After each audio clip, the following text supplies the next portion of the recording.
Hola, soy la doctora Rocío Medina, miembro del Consejo Consultor de Nutrición de Herbalife.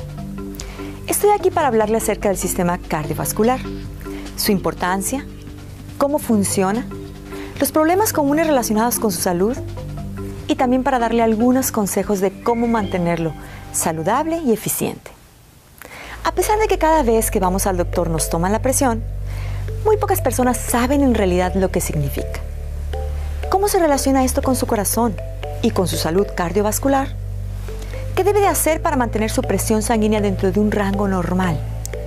Con el fin de entender completamente la importancia de nuestro sistema circulatorio en nuestra salud general, me gustaría empezar dándole una breve explicación, ver algunas enfermedades que afligen al mismo y luego darle algunos consejos sobre cómo lograr mantener un sistema circulatorio saludable.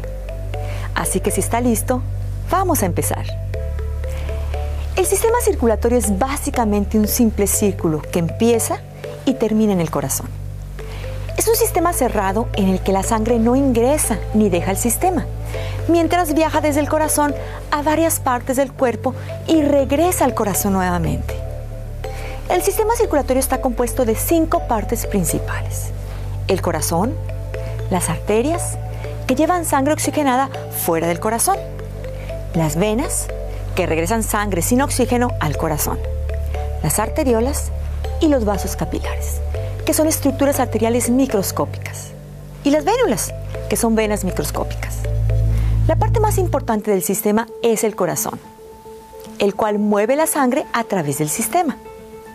El corazón de un adulto pesa alrededor de 300 gramos y es aproximadamente del tamaño de un puño cerrado de un individuo. Se encuentra en el centro de nuestro pecho y en un día promedio, el corazón de un adulto bombea alrededor de 5.000 galones de sangre. El corazón por sí mismo es un órgano muscular, dividido en los lados derecho e izquierdo. El lado derecho del corazón recibe sangre desoxigenada a través de las venas. Luego, bombea esta sangre a nuestros pulmones, en donde recoge oxígeno. Esta sangre oxigenada luego regresa al lado izquierdo de nuestro corazón, el cual la bombea al resto de nuestro cuerpo a través de las arterias. Si mira al corazón, notará que el lado izquierdo es ligeramente más grande, y esto es debido a que tiene más trabajo, bombeando la sangre alrededor del cuerpo. La sangre ingresa al corazón a través de 2 venas, la vena cava superior y la vena cava inferior. Estas son las 2 venas más grandes del cuerpo. La aurícula derecha recibe la sangre primero, luego se contrae para impulsar la sangre al ventrículo derecho. Posteriormente, el ventrículo derecho se contrae y empuja sangre sin oxígeno o desoxigenada a través de la arteria pulmonar hacia los pulmones, en donde recogerá oxígeno. Una vez que la sangre recoge oxígeno de los pulmones, viaja de regreso desde los pulmones hasta el corazón, por medio de las venas pulmonares. Estas son las únicas venas en el cuerpo que llevan sangre oxigenada. La sangre oxigenada es distribuida por las venas pulmonares a la aurícula izquierda. Cuando la aurícula izquierda se contrae, la sangre fluye hacia el ventrículo izquierdo.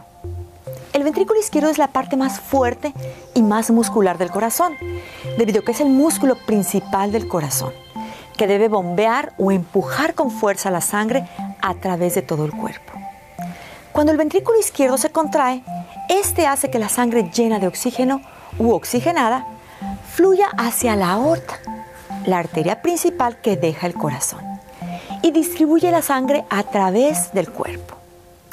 La presión creada por el ventrículo izquierdo mientras se contrae hace que la sangre fluya a través de la aorta, la cual se subdivide en arterias más pequeñas, que sirven a varias partes del cuerpo, tales como las arterias ilíacas, las arterias mesentéricas superiores e inferiores y las arterias femorales. Todas estas arterias se vuelven gradualmente más pequeñas, alcanzando cada órgano, músculo y nervio de nuestro cuerpo.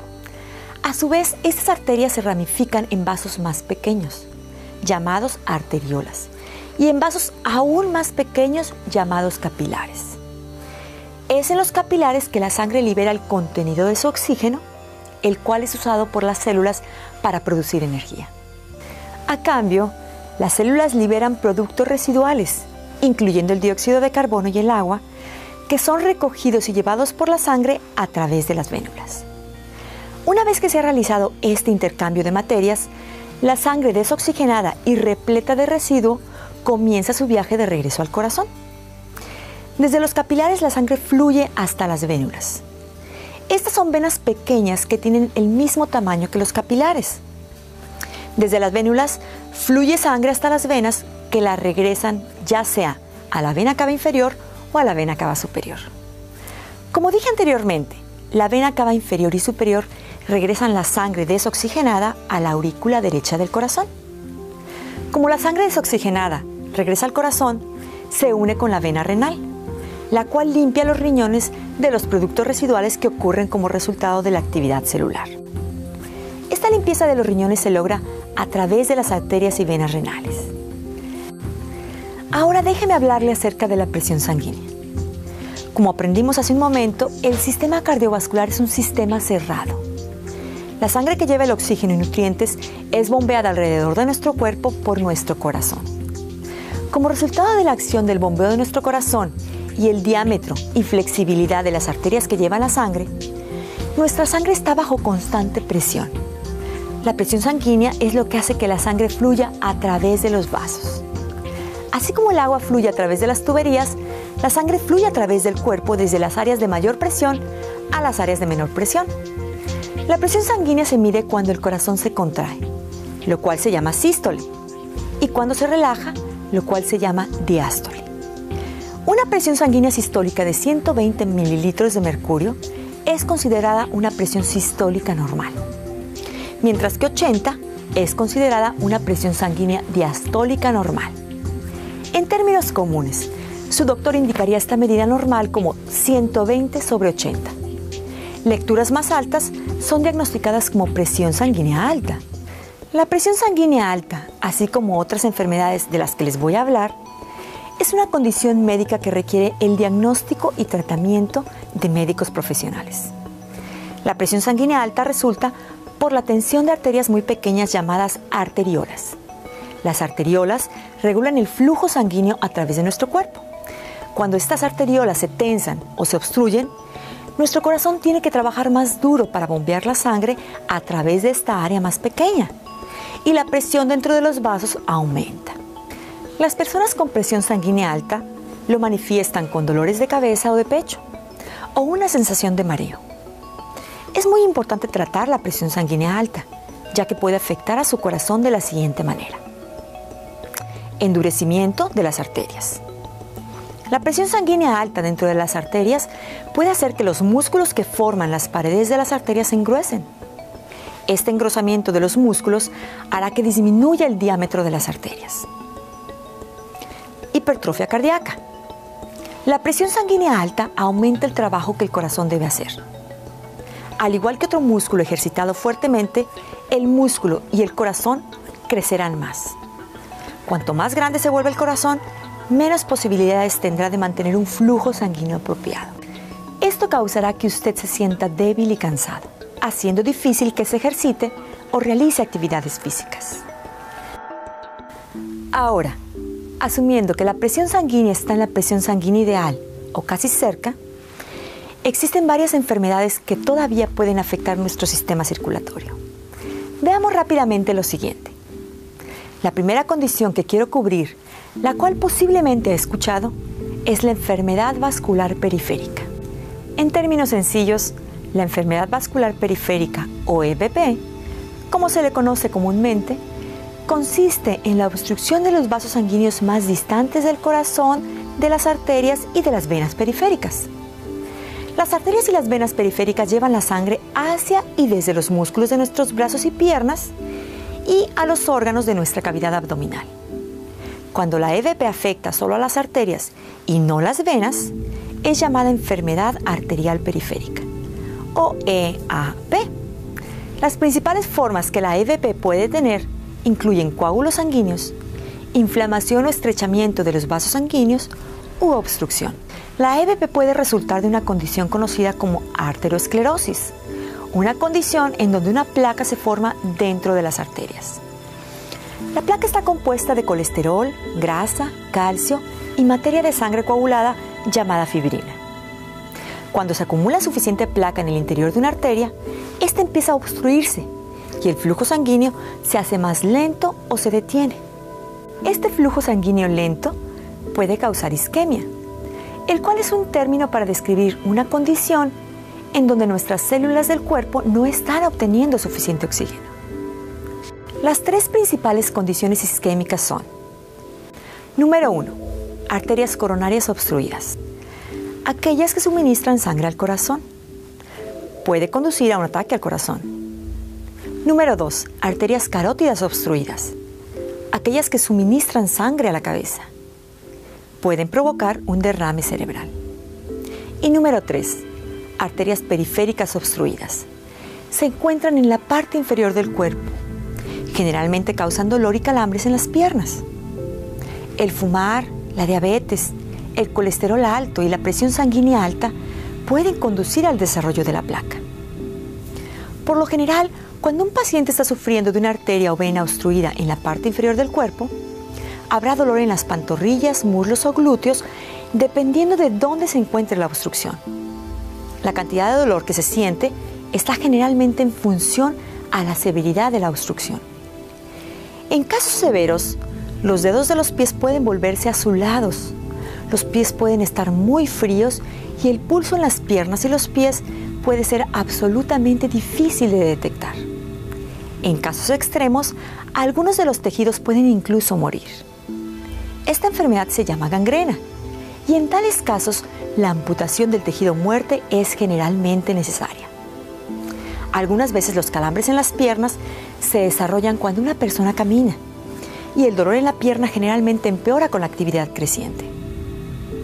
Este calambre se llama claudicación intermitente y es usualmente aliviado con una compresa fría y descanso. Otra enfermedad de las arterias es el aneurisma. Un aneurisma es una protuberancia similar a un globo en la parte de un vaso sanguíneo debilitado. Si la protuberancia estira la pared del vaso demasiado, el vaso podría reventarse. Cualquier condición que haga que las paredes de las arterias se debiliten puede llevar a un aneurisma. La arteriosclerosis, el fumar y particularmente la presión sanguínea alta aumentan el riesgo de aneurismas. Heridas profundas, lesiones o infecciones pueden también provocar protuberancias en los vasos sanguíneos. Un aneurisma en la aorta, la arteria que lleva la sangre del corazón al resto del cuerpo, puede causar falta de aire, voz ronca o áspera, dolor de espalda, dolor en el hombro izquierdo o en el omóplato. Si el aneurisma está en el área del estómago, puede causar dolor o sensibilidad, malestar estomacal o incluso pérdida de apetito. Para los aneurismas en el vaso periférico o aórtico, el tratamiento implica revestir o reemplazar la sección debilitada de la aorta con un tubo artificial llamado injerto. Una condición o enfermedad relacionada que se desarrolla en las venas es un coágulo de sangre, también llamado trombosis venosa. Esta condición es muy seria y puede ser peligrosa si el coágulo sale de la vena y viaja a los pulmones, en donde puede bloquear completamente el flujo sanguíneo. La falta de actividad física o estar postrado en una cama por mucho tiempo puede retardar el flujo sanguíneo al punto de que se comiencen a formar coágulos de sangre. Cuando un coágulo de sangre se desarrolla en las venas cerca de la superficie de la piel, puede haber una ligera inflamación, sensibilidad y enrojecimiento. Los síntomas de coágulos en las venas más profundas pueden incluir inflamación de tobillos y pantorrillas, sensibilidad, enrojecimiento, calor alrededor del área afectada y dolor cuando se elevan los pies hacia arriba. En la mayoría de los casos, el tratamiento consiste en tomar un anticoagulante, permanecer en cama y mantener las piernas levantadas de 3 a 5 días. En el caso de un coágulo de sangre en los pulmones o para aquellos que no pueden tomar anticoagulantes, se debe colocar un filtro en el vaso sanguíneo para llevar la sangre desde las piernas hasta los pulmones, evitando así que cualquier coágulo llegue a los pulmones. Cuando un coágulo de sangre llega a los pulmones, crea una condición llamada embolismo pulmonar. Un embolismo pulmonar es tratado con agentes adelgazadores sanguíneos, medicinas anticoagulantes que inhiben la coagulación de la sangre y medicinas que disuelven el coágulo.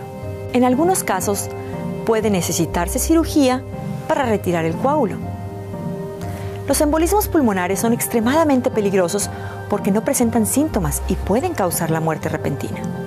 Cuando los síntomas ocurren, se puede presentar dolor en el pecho cuando se inhala, falta de respiración, tos con sangre, mareos y a veces desmayos. La enfermedad que más hemos escuchado es el ataque al corazón, infarto de miocardio, IM, o infarto agudo de miocardio, IAM. Los ataques al corazón son causados por la obstrucción de un vaso que suministra oxígeno al corazón, es decir, una arteria coronaria. Cuando una arteria coronaria es obstruida, no es posible que la sangre y nutrientes llenos de oxígeno alcancen una sección particular del corazón. Si el músculo del corazón carece de sangre, se morirá. Asumiendo que se proporcione rápidamente cuidado médico, el daño del músculo del corazón puede ser reducido. Pero una vez que la sección del músculo del corazón muere, el daño es permanente. 3 de las causas más comunes de ataque al corazón incluyen: número 1, estrechamiento u obstrucción de la arteria coronaria causada por la placa. La obstrucción finalmente detendrá el flujo sanguíneo o a la sección del corazón alimentada por la arteria en particular. Número 2, un coágulo de sangre en otra parte del cuerpo. Es posible que un coágulo de sangre se forme en otra parte del cuerpo y luego viaje a una arteria que ha sido estrechada por la placa. Como la arteria está estrecha, el coágulo de sangre podría alojarse en la arteria, generando inanición de la sangre y nutrientes a una parte particular del corazón.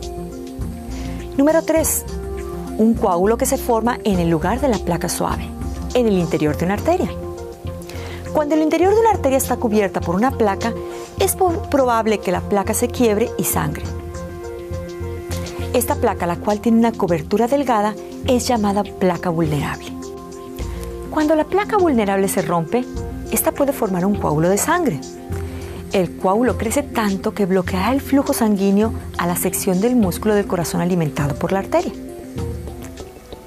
La señal de un ataque al corazón se presenta con un repentino y agudo dolor en el pecho, que se siente como una sensación de presión aplastante o un fuerte peso en el pecho. El dolor puede migrar al brazo, a la quijada, al hombro, a la espalda o al cuello del lado izquierdo. Las mujeres experimentan de forma alterna una sensación de ardor en su abdomen superior, junto con mareo, malestar estomacal y sudor. Debido a que las mujeres no necesariamente experimentan el típico dolor en la parte izquierda del pecho, muchas veces ignoran los síntomas que indican que están teniendo un ataque al corazón. La severidad de un ataque al corazón está determinada por un número de factores tales como: un ataque al corazón puede causar un latido irregular del corazón llamado arritmia. Las arritmias pueden provocar muerte repentina. Puede haber un latido rápido o contracción no coordinado llamada fibrilación ventricular, interrumpiendo el flujo sanguíneo. En este caso, el flujo sanguíneo normal debe restaurarse rápidamente a través de la resucitación cardiopulmonar, RCP, o la terapia eléctrica, desfibrilación. Si la obstrucción ocurre al lado izquierdo del corazón, la condición es mucho más peligrosa. Si a la parte del corazón que carece de sangre se le suministra otra fuente de sangre, muchas veces el mismo cuerpo de la persona responderá ampliando otro vaso que suministre sangre a esa parte del corazón. En este caso, las consecuencias de ataque al corazón son mucho menos severas. Si la atención médica es provista rápidamente después del ataque al corazón, dentro de 1 hora desde que se inició el ataque, se minimizará la cantidad de músculo perdido de corazón. La meta después de un ataque al corazón es regresar el flujo sanguíneo al área del corazón que carece de sangre lo más rápido posible y restaurar un latido del corazón regular para reducir al mínimo el daño al corazón. Los tratamientos incluyen administración de drogas para disolver los coágulos de sangre y regresar el flujo sanguíneo a la normalidad, así como también angioplastía con globo y prótesis endovascular, stenting, los cuales son verdaderos procedimientos de intervención física para abrir el vaso sanguíneo en cuestión y restablecer el flujo sanguíneo en el vaso, así como el músculo del corazón correspondiente. Ahora quiero hablar de una enfermedad que muchas personas frecuentemente malinterpretan por ataque al corazón. Muchas personas que experimentan un dolor agudo en su pecho no están en realidad experimentando un ataque al corazón, sino que están sufriendo de una condición conocida como angina, un síntoma de enfermedad de la arteria coronaria. En la angina, a diferencia del ataque al corazón, el músculo del corazón no está dañado permanentemente y el dolor generalmente desaparece descansando. La angina específicamente es un dolor agudo en el pecho que ocurre cuando un vaso enfermo en el corazón, una arteria coronaria, ya no puede distribuir suficiente sangre a una parte del músculo del corazón para cumplir con sus necesidades de oxígeno. La angina generalmente ocurre cuando el músculo del corazón tiene una necesidad extra de sangre, por ejemplo durante el ejercicio, pero también puede ser provocada por estrés emocional, temperaturas frías o calientes extremas, comidas pesadas, el alcohol y el fumar. El dolor no dura más de unos minutos, pero si dura, puede ser señal de una repentina obstrucción total de la arteria coronaria, es decir, de un ataque al corazón.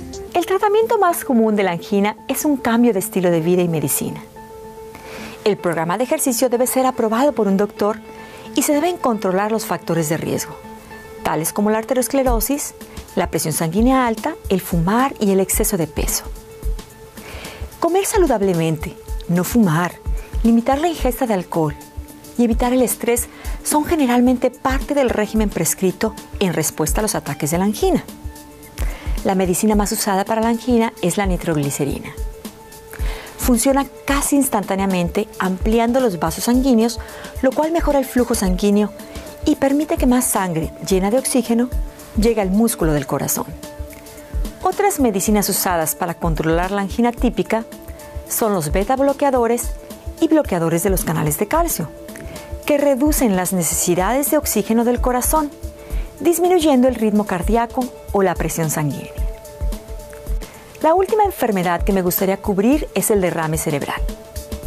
Un derrame cerebral es una lesión en el cerebro que también puede afectar severamente al cuerpo.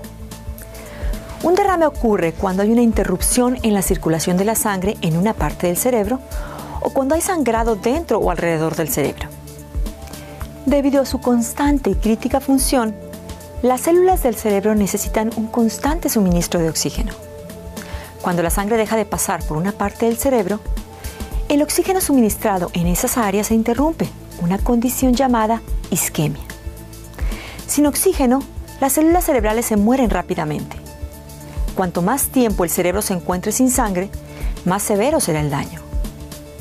El área del tejido muerto que resulta de la isquemia cerebral es conocido como infarto cerebral. El flujo sanguíneo del cerebro se puede obstruir de dos maneras. Número 1. Un coágulo de sangre que se aloja en una arteria en el cerebro o en el cuello, obstruyendo el flujo sanguíneo. Alrededor del 87% de todos los derrames son causados por coágulos sanguíneos. Y número 2. Una arteria debilitada se revienta en el cerebro. Un 13% de derrames son causados por una arteria que se revienta. Los efectos de un derrame pueden ser moderados o severos, a corto plazo o permanentes. Algunas personas pueden recuperarse rápidamente, otras nunca se recuperan. Esto es debido a que las secuelas de un derrame son determinadas por varios factores, tales como ¿qué parte del cerebro fue afectada? La magnitud del daño ocurrido. ¿Qué tan rápido el flujo sanguíneo fue restablecido a la parte lesionada del cerebro? ¿Y qué tan rápido las partes saludables del cerebro pueden hacer las funciones realizadas anteriormente por el área lesionada? Estas son algunas de las enfermedades más comunes que se presentan en nuestro sistema circulatorio. En todos los casos, la estrategia más importante a seguir es la prevención. Siguiendo un programa de ejercicio simple, adoptar una dieta saludable y evitar factores de riesgo evidentes, tales como fumar, tomar alcohol, la obesidad y el sobrepeso, contribuirán a evitar las enfermedades cardiovasculares. Tome en cuenta que el sistema cardiovascular es muy importante y frágil. Por lo tanto, cuídelo. Hasta pronto.